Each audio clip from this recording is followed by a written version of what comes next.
Right. I was just enjoying a piece of cheese here, but there seems to be a mouse has eaten little holes in my cheese. I'll just have to fold it up and eat it like that. Right, so what have we got this time? This time, we've got ourselves a lovely Kodak Disc 4000 camera. Now these, you know, you can find these about. I got this one from a boot sale, and it caught my eye because I saw the box, and I thought, this is a fantastic looking box. It looks like it's quite old. Then when I went a bit closer, I noticed what it was, and it's in alright condition. The box is in good condition. And the thing is, because these cameras came in a box like this, people tend to keep the boxes. They tend to keep the camera in the box. Like the box is a nice little box, doesn't take up a lot of room or anything like that. So it's a very nice box, and you can find these in the box quite often. So let's have a look and see what we got on the back of the box. It tells you everything you need to know about the camera on the back of this box. Well, most of it anyway. It's a glass f2.8 lens. Hold on a minute, can you see that? Lovely, there we go. Flash switches on, off automatically. Instant flash recycle. Motorized film advance. So the rest of that is in other funny languages. If you can read those languages, well done. Please read them. If not, don't worry about it. Now we've just got Kodak. Now I believe, can't remember exactly now, I think these came out in 82 or something, and by the end of 83 they were a failure, but it took them 16 years to pull actually producing and selling them. I think those dates are right. I can't exactly remember. I think that's what they were. 82 to 83, and then they just kept doing them up to the 90s, something or other. So I don't think you can buy films for these anymore. I certainly haven't been able to find any film. I was looking for some film. There's a film in it, but I don't know if it's going to work. I don't know how long it's been in there. I don't think you can buy film anymore for these. I seem to have, well, see, I thought that you put this in that way, but if you put the camera in the other way, you can't close it, so I don't know. What have we got here? Here we've got the little instruction manual, and yeah, it tells you everything, how to use the camera, picture taking, yeah, basically just tells you. It's all funny different languages, so if you happen not to speak English, which is quite common these days, and you can read that. So here we've got ourselves the Boots Chemist. 18th of May 1984 is when this was bought. 1984. So we know that this camera is a 1984 model, and it was bought in 1984 on the 18th of May in Suffolk. Actually, you can just about read there that it's from Suffolk. So it was only just down the road, about 2 hours away from here, where they bought this. God knows what it was doing in the boot sale down here. I should imagine the people probably moved house at some point, and now they're here. This Kodak disc camera carries a 5-year warranty against manufacturing defects. In addition, the power source in the camera is guaranteed to function properly for 5 years from the date of purchase. Well, that's just wonderful. So you've got 5 years until it will die.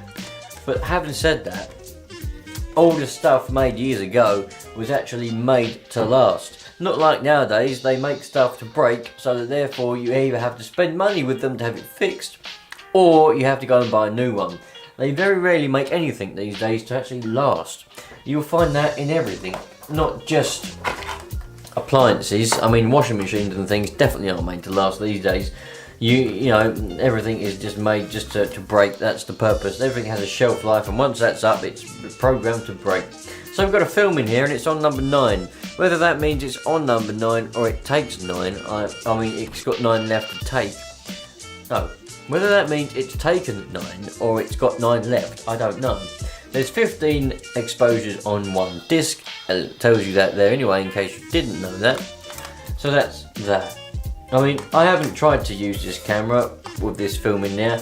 I will do, but when the Cupid stunt, that's one of my probably not subscribed anymore because I haven't seen that person around for a while. But they mentioned this one of these cameras, and I knew that I had one, so I rummaged furiously to try and find it. And when I bought it, I never tried anything with it. I never tried to see if it worked. I don't think it's got any batteries in it, because if you press a button, nothing happens. So I probably need to put a battery in it. It's got a flash. It's in reasonably good condition. I mean, you can't argue with that at all. It's, you know, it's got a little bit of dirt, a little bit of fading. There's a lot of dust on it, but I think that's probably from sitting in there, in that box for a while. You know, box dust. Made in USA. A disc camera by Eastman Kodak Company. That's what that says right there. It's got a very nice and satisfying little strap on it, actually. I find that very satisfying. It's these sort of straps that I can't help but play with. They're very nice. It's the metal kind, but it's like a little... If you was a kid and you had a little toy snake, it's kind of the same stuff as that. It's very nice. So that's that. I mean, you'd look through there. That's what you'd look through. And then you just press the little exposure button there, and poof, there you go, there's your picture. You obviously have to... Oh, hold on a minute. Listen to that. Oh. I heard the flash charging. I wonder. I heard the flash charging. Let's press the button and see what happens. Holy moly! It took a picture! Well, we know that it works. It took a picture, and it's now on number 10. So it did take a picture, but I don't know if I can find anywhere to develop these. I haven't looked very hard. I have looked, but not very hard. And on the place where I get my usual 35mm film developed, they don't develop discs. So I may have to find a place that does develop and print discs. However, the places I usually go to don't. So I may have to, because what I can do is I've still got 5 more exposures on this film now then. So I can take this extra 5 and then I could just get it printed and find out if it's any good. And also, I get curious, what the hell's on the film anyway? I bought a camera a little while back, and on the film, when I got that developed and printed, on that it had just pictures of random cars and someone's bathroom. You never know what you're going to find. Anyway, so that's that. We got ourselves a nice Kodak Disc 4000. They done an 8000, a 6000, a 4000 and a 3600. As far as my memory serves, I may have got that somewhat wrong, but you know, I'm not a professional and I don't know what I'm talking about. So there we go. I put it around the right way this time. So you can see that Kodak Disc 4000 camera. Boom, boom. Lovely. Yeah, so if any of you found this one interesting, I have actually got another Kodak Disc camera, which I didn't know I had. I can vaguely remember, I think, buying it, but I forgot about it until the other day when I found this little pouch in the loft. I was like, what the hell's in there? A disc camera. Lovely job. So I've got 2 of them, I didn't even know. I knew I had 1. Anyway, there's another disc camera going to come up next Sunday, and then after that is going to be more videos of my camera collection, my old camera collection. And if you haven't seen them before, the Sundays have passed for about 2 or 3 months now.